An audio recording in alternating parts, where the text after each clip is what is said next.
Hello everyone, welcome back to my channel LEC Live. मैं Advocate Rajesh. Today we will discuss about two sections of IPC. First section 498A and second is section 406. 498A, that is a husband or relative of husband of a woman subjecting her to cruelty. यानी पति या पति के संबंधियों द्वारा अगर किसी women के साथ, महिला के साथ कोई क्रूरता की जाती है, तब इस सेक्शन में आप पनिश किए जाएंगे। क्रूरता शारीरिक भी हो सकती है और मानसिक भी। किसी को गाली देना, मारना, पीटना, ताना देना, उसको उकसाना, ये सारे एग्जाम्पल है क्रूरलिटी के। And second is punishment for criminal breach of trust, आपराधिक न्यास भंग के लिए दंड, आपराधिक विश्वास के लिए दंड। ये सेक्शन स्त्री धन से जुड़ा हुआ है। शादी के समय जो स्त्री होती है वो अपने साथ कुछ स्त्री धन लाती है। वो धन या तो इसके जेवर के रूप में हो या अन्य किसी वस्तुओं के रूप में हो। ये दोनों सेक्शन इसी बात को डील करता है। ये स्त्री धन से जुड़ा हुआ है और ये क्रूरलिटी से जुड़ा हुआ है। पहले होता क्या था कि इन दो सेक्शन का बहुत ही दुरुपयोग होता था। छोटे छोटे बात को लेकर पति पत्नी में झगड़ा हुआ, पत्नी क्या करती थी, पति के खिलाफ या तो किसी के उकसाने पे या खुद ही इन दो सेक्शन में केस फाइल कर देती थी। थाने में गई, एफआईआर कर दी और पति या पति के रिश्तेदार परेशान, क्योंकि ये दो सेक्शन जो हैं ये कॉग्निजेबल ऑफेंस है एंड नॉन बेलेबल है। कॉग्निजेबल ऑफेंस है, जघन्य अपराध है, इसमें आपको जमानत भी नहीं मिलेगी और ये कंपाउंडेबल ऑफेंस है, यानी एक ऐसा ऑफेंस जिसमें समझौता भी नहीं हो सकता है। तो ये सेक्शन इतने दुरुपयोग होने लगे कि सारे हस्बैंड हतोत्साहित हो गए। छोटी छोटी बात को जिसको आप आराम से बैठकर काउंसलिंग करके सुलझा सकते हैं, वो कोर्ट पहुंच रहा है, थाने पहुंच रहा है, थाने से आप परेशान हो रहे हैं। फिर क्या हुआ कि 2 जुलाई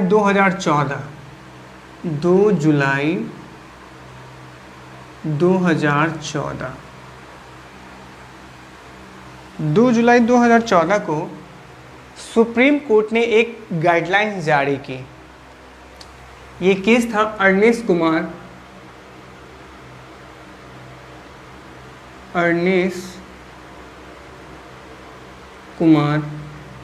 वर्सेस स्टेट ऑफ बिहार।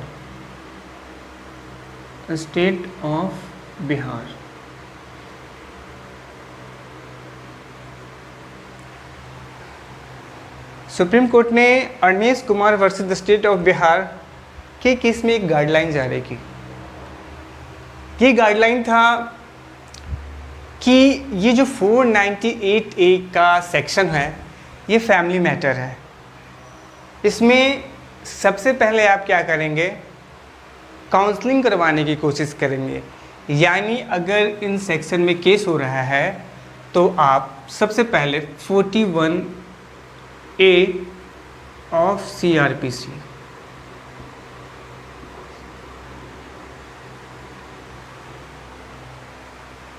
अगर इस सेक्शन में केस हुआ तो सबसे पहले आप एक्यूज पर्सन को सेक्शन 41 ऑफ CRPC का नोटिस देंगे। वो भी नोटिस 2 टाइम्स देना है।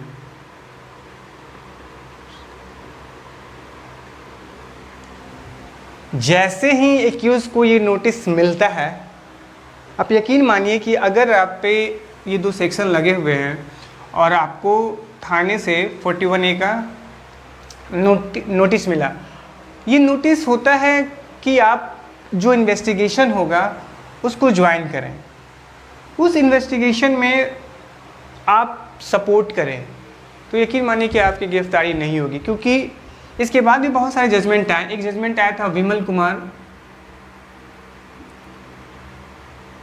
Kumar versus state of UP.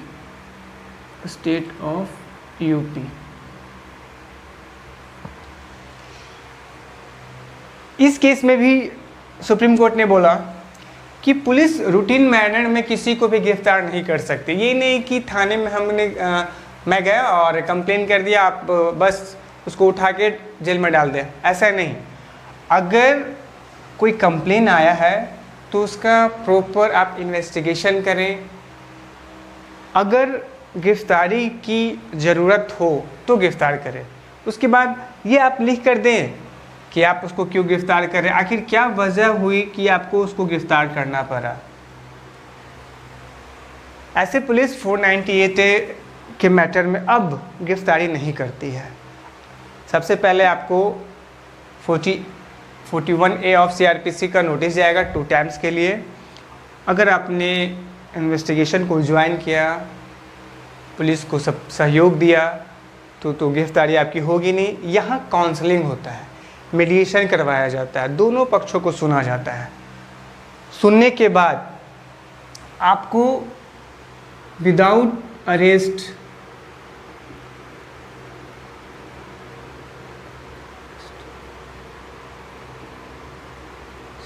Arresting chargesheet submit की जाती है।